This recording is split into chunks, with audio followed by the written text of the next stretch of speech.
Good morning students. Result से related एक breaking news आ रही है कि GNDU इवन सेमेस्टर एग्ज़ाम्स का रिज़ल्ट आ गया है।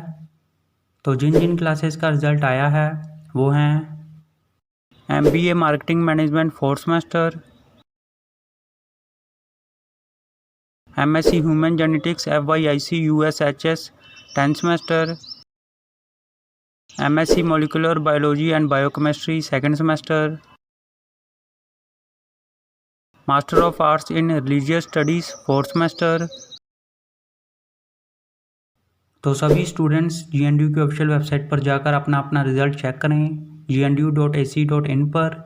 ऑल दी बेस्ट सभी स्टूडेंट्स को। उम्मीद है कि आप सबका रिज़ल्ट बहुत ही अच्छा आया होगा और सभी स्टूडेंट्स पास होंगे। तो जैसे ही किसी और क्लास का या फिर किसी सेमेस्टर का रिज़ल्ट आता है तो हम आपको बता देंगे। तब तक इस वीडियो को लाइक कर दो, शेयर कर दो, चैनल सब्सक्राइब कर दो और बेल आइकन ज़रूर प्रेस कर देना। Thank you.